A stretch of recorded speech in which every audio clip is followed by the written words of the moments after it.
Your reputation is your currency, and you should make it work overtime for you. Because you and I are going to go to sleep, and that's when 500,000 people are going to listen to us. We don't have to do a dog and pony show and show up every single day on the live. We just have to do this one episode and get that much reach, which helps in habit, which helps your brand, which helps my brand, which helps the industry, and on it goes. And it all began with reputation.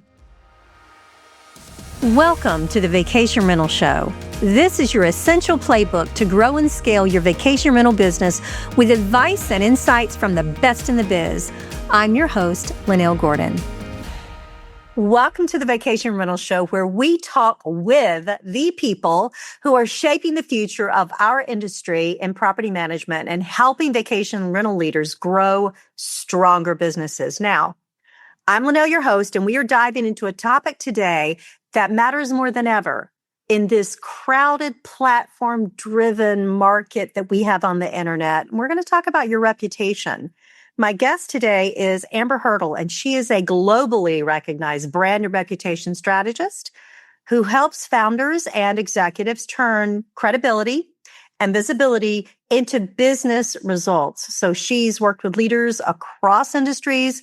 She has influenced billions in profitability, guys, and she was recently ranked number 2 in the world for brand thought leadership. Now just think about that. Number 2 in the world. So in this episode, we're going to talk about building a brand that drives your revenue, guys, that drives your bookings. It'll track your homeowners. It creates long-term revenue. And it doesn't just have to do with your community. Guys, we're talking on a much broader level. Welcome, Amber, and tell us about reputation.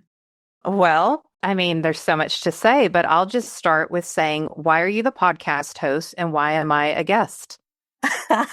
I'm the podcast host because one day someone said to me, Lynell, we would like for you to talk to property managers and we want to do a podcast and we think you'd be great to host it. And that was in habit. And that was a couple of years ago. And I love it. I love talking with people about how to make more money for property managers. So that's really why I do what I do. And how many millions of listeners? We have about 500,000 downloads a month. Insane. It's insane. And that's just growing. So it just really took off in November of last year. So we're at like 3 million downloads and stuff. So, I don't know. But I do this because I really believe that property managers should have an opportunity to give back. And people who are in this industry should have an opportunity to give back into the industry to help people grow their businesses. And so if we just use this alone as an example, and Habit knew your reputation, that you were somebody who connects well with people, who sees people for who they are. You don't grandstand, you don't make it about yourself. You talk with people, not at people. And so they said, okay, we're going to trust Lynell with our brand because we trust her brand. So then you have people like me who come on that you trust because we're positioned or whatever. You listed off all of my accolades. So of course I'm somebody who's, quote, worthy of speaking to your 500,000 people that listen to you every month because you trust my personal brand and my reputation. You know, I'm not out in the world saying anything crazy that would reflect against you or against Inhabit, and that I also share a passion for serving property managers. Now we can amplify that. And what I always say is your reputation is your currency, and you should make it work overtime for you because you and I are going to go to sleep. And that's when 500,000 people are going to listen to us. We don't have to do a dog and pony show and show up every single day on the live. We just have to do this one episode and get that much reach, which helps in habit, which helps your brand, which helps my brand, which helps the industry, and on it goes. And it all began with reputation and positioning. I didn't think about that. But you know what? The other thing I didn't think about, and it would never have occurred to me, when we talked and I said, okay, Amber, we're going to talk about reputation. The reason we're talking about reputation is I think that we take it for granted and we don't take it seriously on how to build our reputation. I know that for me, it's really important that I'm honest with people and that I tell the truth. If that was my reputation, that's really what I care about. And I think that people know that I care about them in the industry. So we were talking about employees, homeowner relations, regulatory issues, community issues. These are all places where our reputation comes into play. And I think we take it less seriously than we should.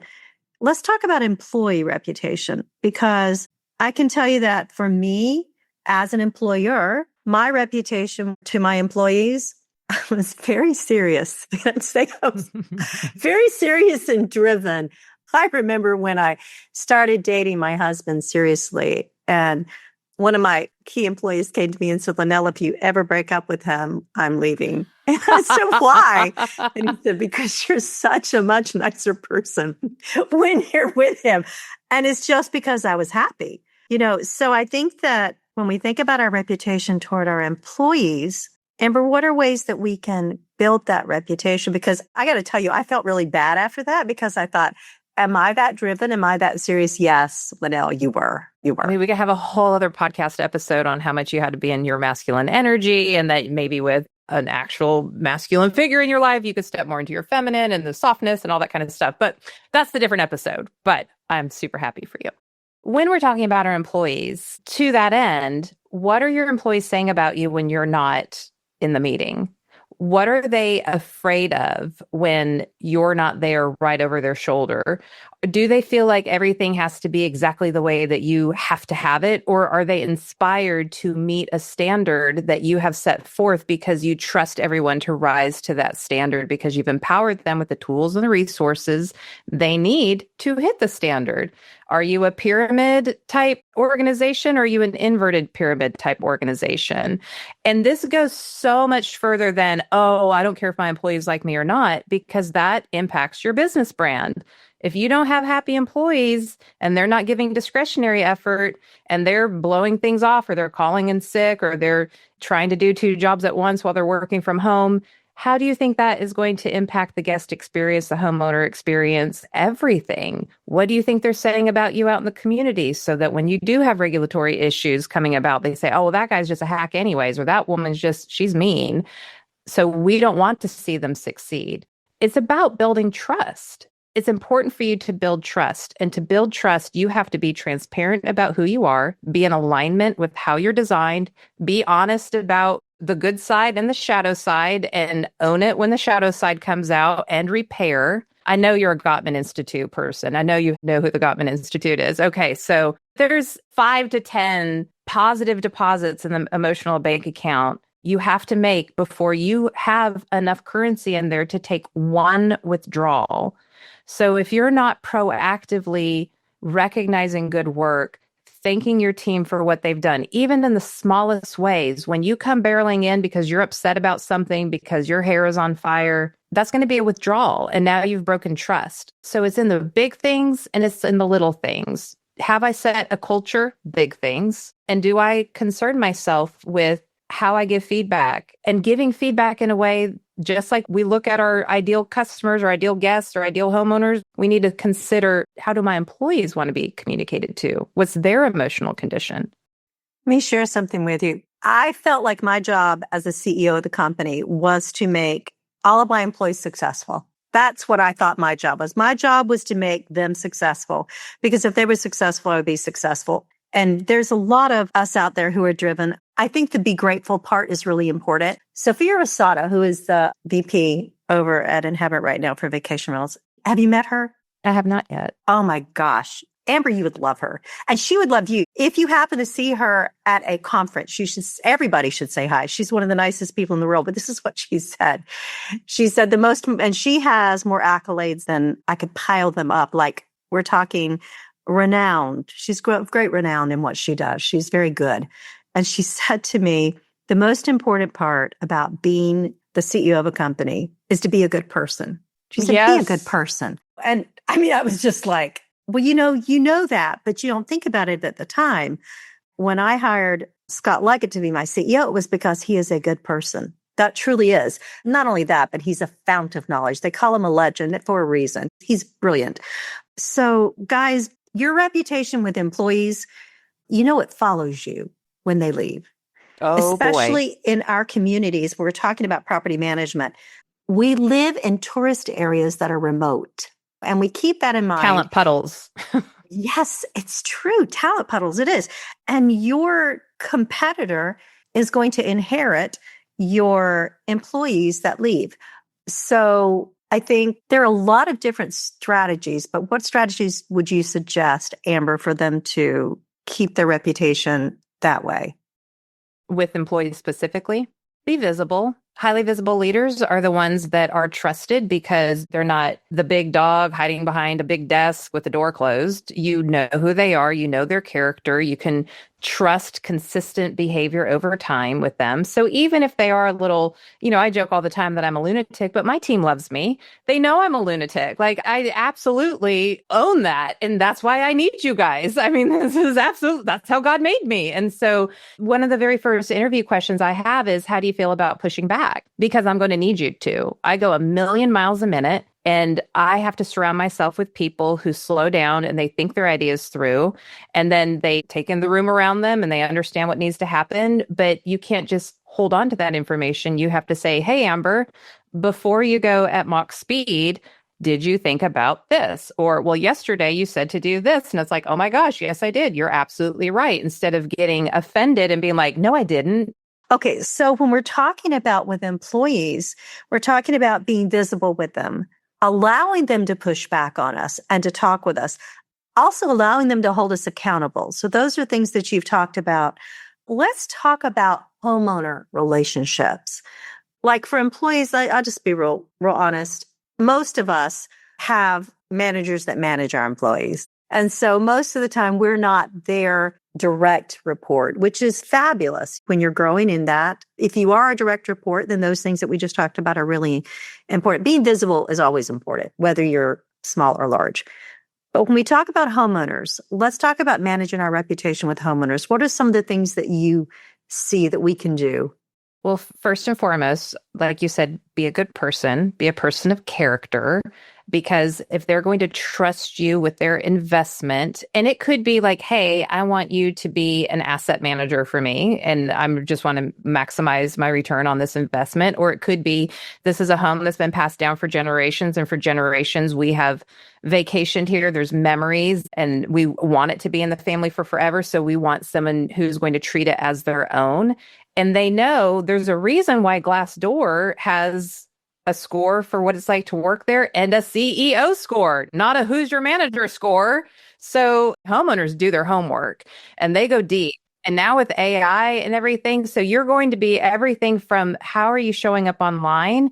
And if I go and I look for you, which I'll touch on that in a second, what does that say about you? But it's also when I go to the local restaurant and I see you falling off a bar stool, am I going to trust you with my property if you can't even stay on the bar stool on a Friday night and it's 8 p.m.? So I want everybody to think about, we always talk about your audience, and I'm old school PR. I've had a PR degree since the dinosaurs roamed the planet. And we talk about key stakeholders. And so I've been told so many times, don't use that term with entrepreneurs. And I'm like, no, they need to understand these people have a stake in your success. And so when you are doing anything, whether you're posting online or you're giving a talk or you're showing up at a planning commission meeting or whatever it is that you're doing, there's three. I want you to always think about your primary key stakeholder. Most of the time, that's going to be your guests. That's going to be your potential guests, and that's going to be your homeowners and your potential homeowners. And then you're going to have your secondary audience, which I would say in our industry would be other industry players, right? So I love Robin Cragen says, the players know who the players are. Love Robin Cragen. Everybody loves, what's not to love about him? He's fabulous. I mean, he and Heather are just like living their best lives in the middle of the ocean somewhere right now. So how can you not love them? It's true. But that's the truth. And so how do you get best practices? How do you get favor? How do you get doors open for you within your own industry, if not for having those other people who might not be who you're talking to, but they're like a fly on the wall watching how you're talking to people? And then you have your tertiary key stakeholders, and that's like a meeting planner or a media person or an investor. And maybe that could be homeowners as well. Maybe they don't follow you, but they are kind of dive bombing in on what they see about you because they're researching you. And so if you're not thinking about those different levels every time you go spout out at the mouth on social media, that's a mistake. So I just would always encourage people, your homeowners, when they're doing their homework, are scrubbing your social media. They're asking the GPT about you. They're going to your LinkedIn. And I see it. Tom Goodwin has a ton of his homeowners who follow him on LinkedIn. So he's acutely aware that he is representing his brand with his employees.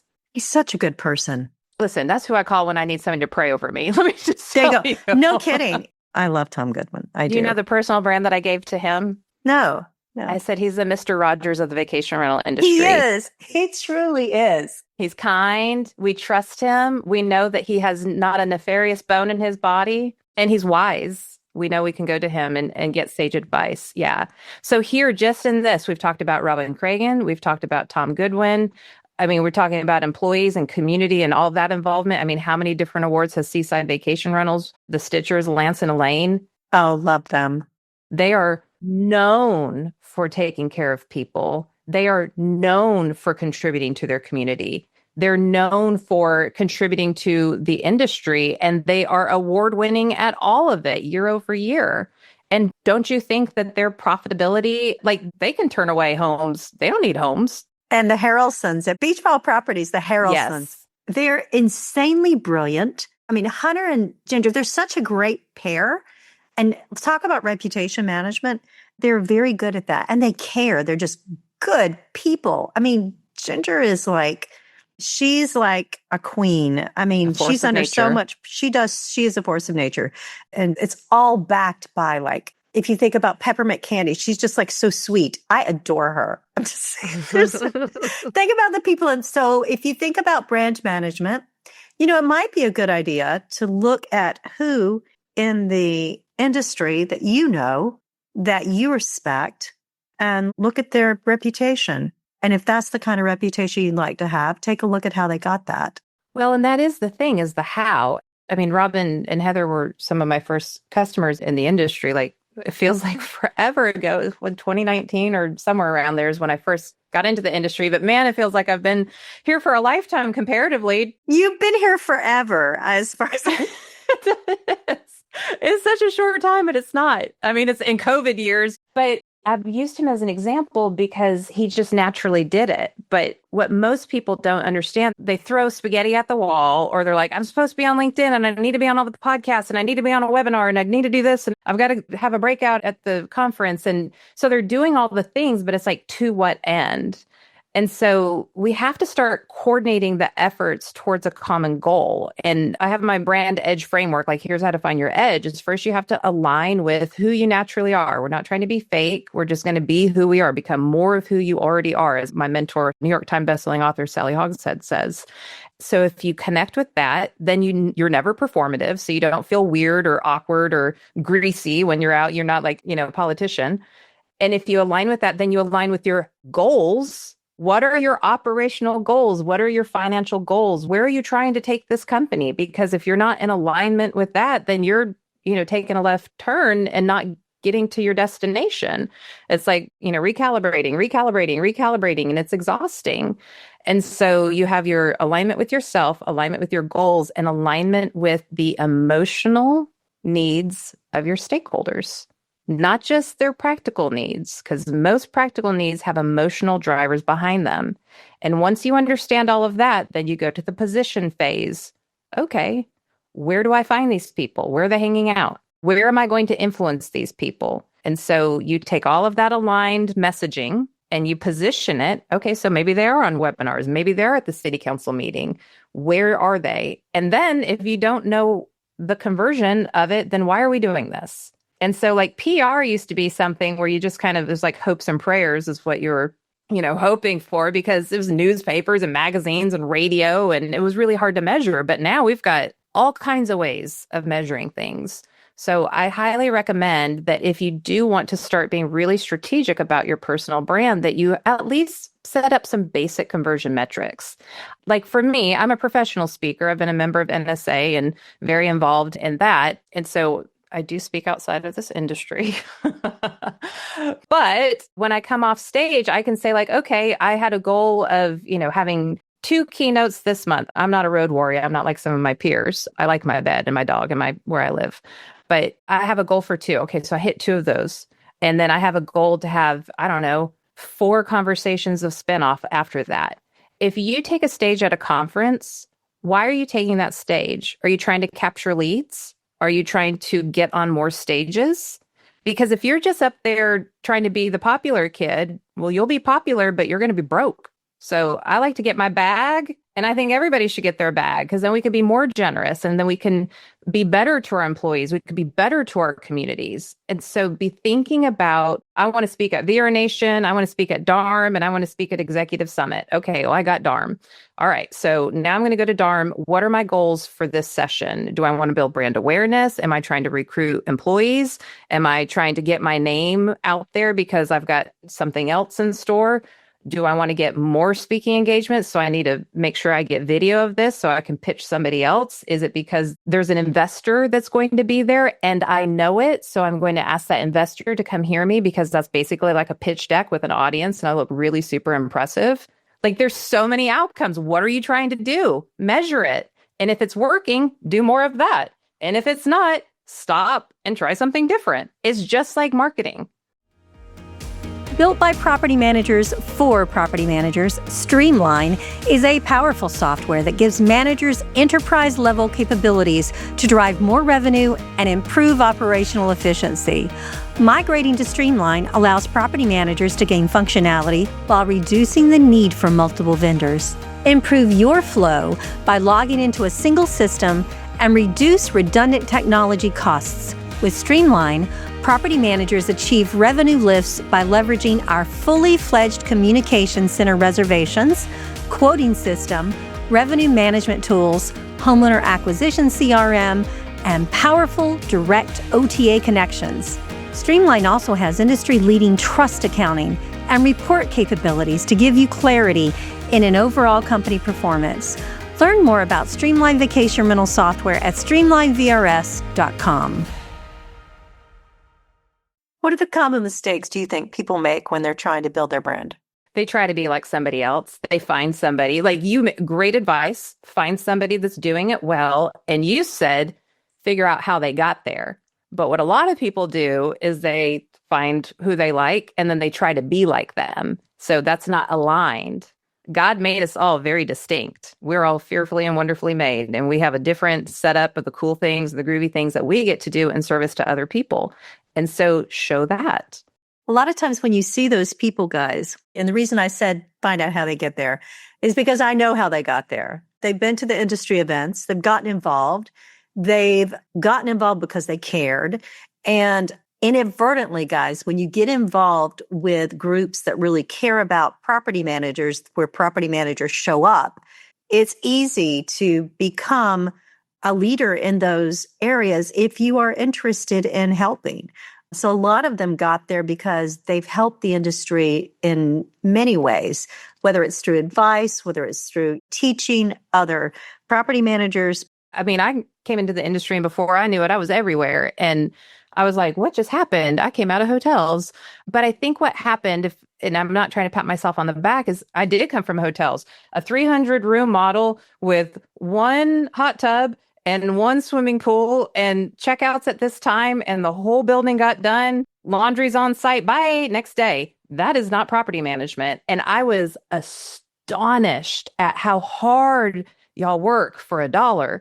And I was like, if you're going to uphold the true gift of hospitality, like the last of the Mohicans, with really making sure that we have this spirit of hospitality, the gift of hospitality, I'm in on that. I want that. I'm in on that. But it's the emotional response to that. And we've got psychology, we've got neuroscience that all points to the fact that if you see me and you mirror back to me what's important to me, you're on my team. I pick you.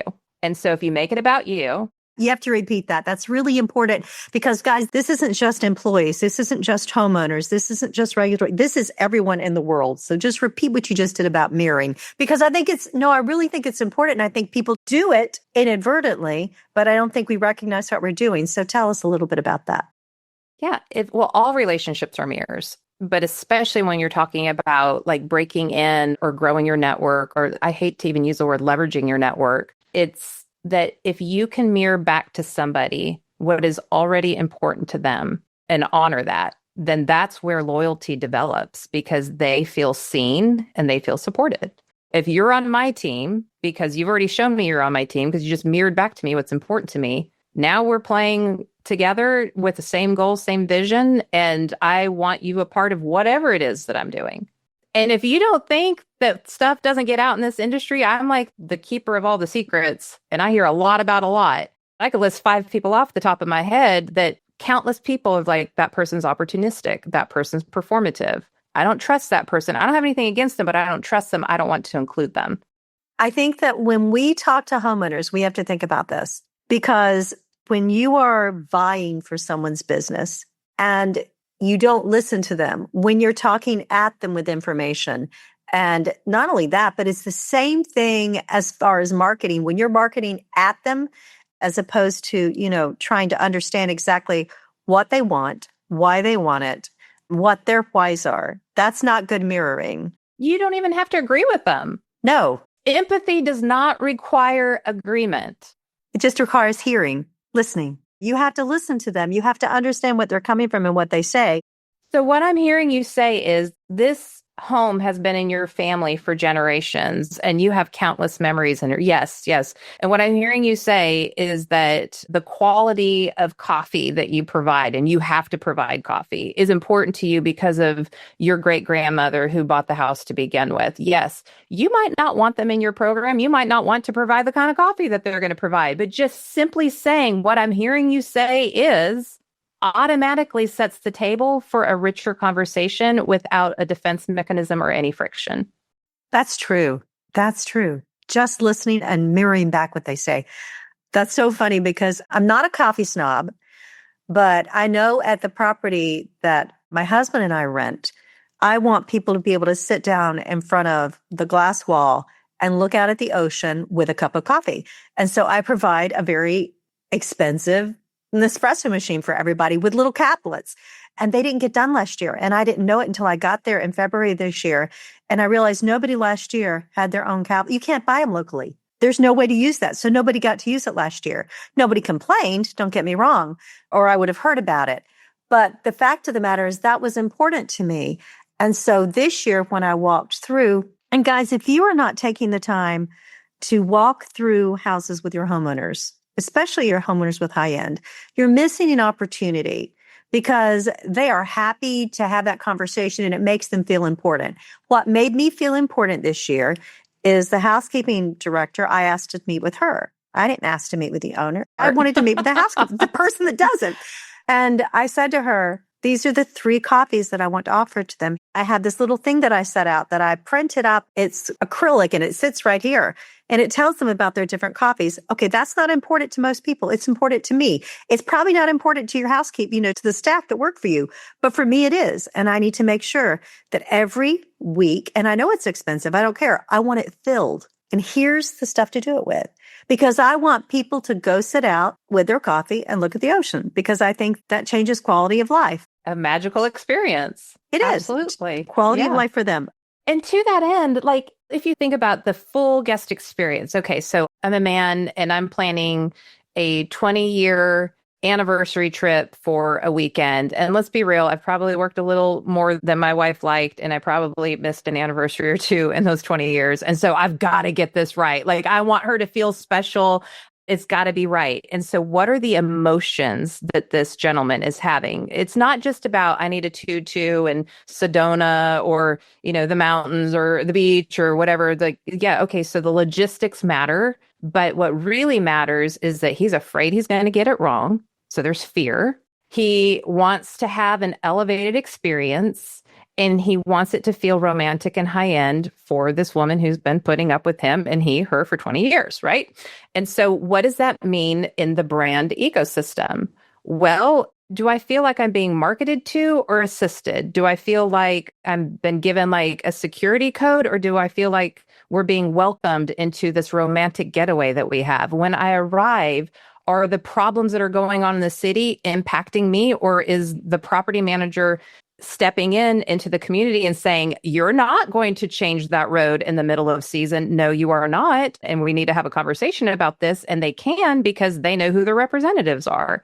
And so it goes all the way to now, are the employees understanding this is the experience that they're supposed to be providing? Are they invisible or are they absent? for an experience like this? And how do they know what invisible versus absent is? How do they know that they're supposed to have coffee? And have you shown them what that looks like? Have you shown them pictures of what that feels like? So whether it's your personal brand or the employer brand or the business brand, it's all intertwined, but it all starts with the founder, with the property manager, with the GM, with the leader who's in charge. Yeah, there's no getting around that. Yeah, no, you can't get around that. Okay, so I am going to hit what I'm calling the elephant in the room now because we've been talking about it so much. And I feel like it's back when the internet began and everybody was talking about how to get their listings online and how to book properties online. Okay, we're going to talk about AI just a second. So how do you see AI changing the way that we build trust for our reputation?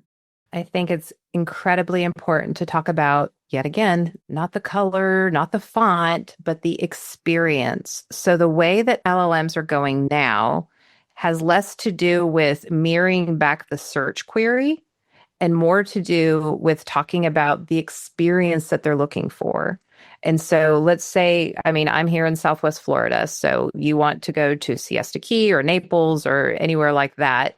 What's the experience there? Is it kayaking in the mangrove tunnels? Is it sprawling ocean views with white sand and a walkable, I mean, Siesta Key, everything's super walkable to go to. You know, those are the things that you're talking about, not necessarily it's a 3-2 with like, we've got to get past that. We're not realtors. Stop. This is somebody's vacation, you know, or maybe it's their work trip or whatever it is.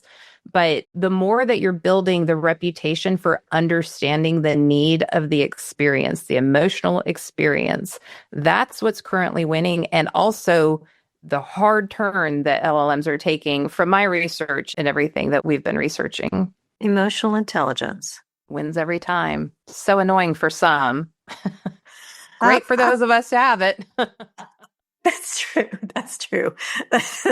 There's something to be said about people who don't have that emotional IQ, but they've read so many books that they do that. No, my husband's one of them. And I'll say something, you can't do that. And he'll say, I didn't agree to that rule. When did that rule happen? You can't feed your dog at the table. Who made that rule? Where does that rule come from? And I'm like, I don't know, baby. It's just, we don't know. If there's one piece of advice that you want to give property managers today in 2026, which is almost halfway done, what advice would you give them? This is what bubbled up. So this is what I'm going to say. And I have been saying this for so many years now, and it is just do you.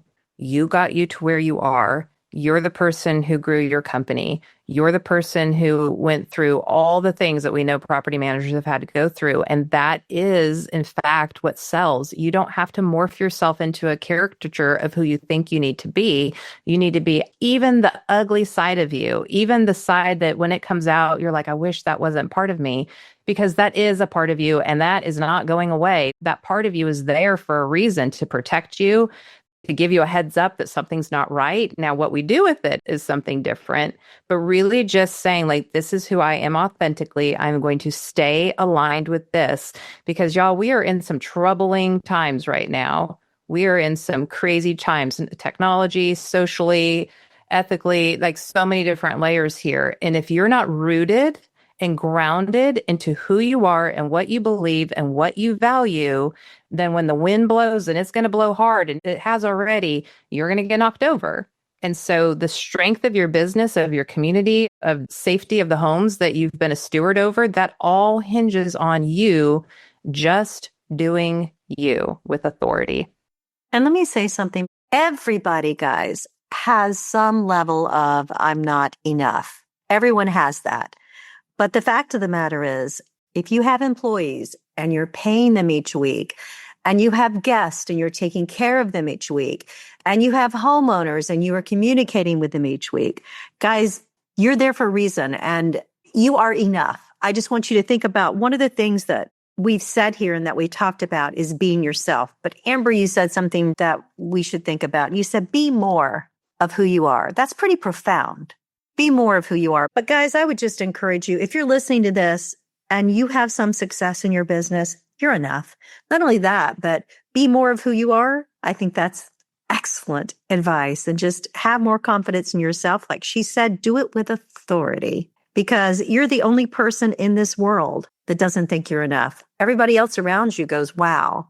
And you're not as aware of that as you probably should be as leaders in this industry. I have people all the time that listen to the people that are talking on this show and they're like, wow, XYZ or wow, XYZ. And I'll bet you the people that are talking don't think of themselves as wow. It's because we don't think that way about ourselves. We know our limitations and we know that we may have goals that are set up 20 feet above our head and we're not there yet and we want to be there. But where you are right now is enough. And just be more of who you are, like Amber said. Patsy Perfect can't sit with us. She's not allowed. I say that all the time to my members in BrandEdge Accelerator. They'll start getting spinned up and I'm like, Patsy Perfect can't sit with us. I don't know why you're pulling up the chair, but she's not invited. Sorry. Patsy Perfect. I haven't heard that. But all the people that we think that are perfect out there, none of them are. And we're all just working as hard as we can to be the person that God has called us to be, or to be the person that you believe that you should be. So we'll walk in that. And we'll remember that for AI, we're looking to make sure that we are available on AI. When someone looks for an experience in our area, they should be able to find us. Follow Gil Chan, who's the CEO of Crafted State. I mean, we're so lucky to have him in our industry. He's former Silicon Valley. He was a part of a unicorn team. He's worked with Shopify, like all of the different places. And I think he just did a post on LinkedIn that talked about this as well. And his websites convert at a ridiculous rate for direct bookings. And so follow him. He's your guy from a technical perspective. And then also, of course, my girl Neely Khan has, I'm going to forget the name of it, but she has a system too that handles like GEO and that sort of thing. So those are the two voices that you should find on LinkedIn and follow for like truly they obsess over this stuff. And they're both highly skilled people, educated formally and then educated through the School of Hard Knocks, which is where we all get our PhD from. This is true. There is no success without failure. Is there anything else, Amber, you want to say to property managers? Just thank you for letting me be in your world. I mean, what an honor and a privilege to get to work in this industry and to be able to see people who care so much about people uniting to, we're not saving babies, but man, we're creating memories for lifetimes and generations. And in the world that we're living in now, that connectivity and that special nature, or helping people do their offsites or whatever it is that you do, providing hospitality is a true spiritual gift. And whether you have a wisdom tradition or you believe in the universe or just your own special, unique sparkle, that is a spiritual gift. I know who I am and what my gift is, and I know how that gift connects to others. That's what spirituality is. So you don't have to be religious. It's a gift. And I'm honored to get to serve this industry in the way that I get to. I agree. 100%. I feel completely blessed and just you guys are the best and the nicest people in the world. So thank you so much for all you do to help everyone. Amber, thank you for coming to talk. I really appreciate it. Thank you. This episode of the Vacation Rental Show is brought to you by Streamline. To find out more about how Streamline can grow your vacation rental business, visit streamlinevrs.com. Make sure to search for the Vacation Rental Show in Apple Podcasts, Spotify, and YouTube, or anywhere else podcasts are found, and hit subscribe so you never miss an episode. On behalf of the team here at Inhabit, thanks for listening.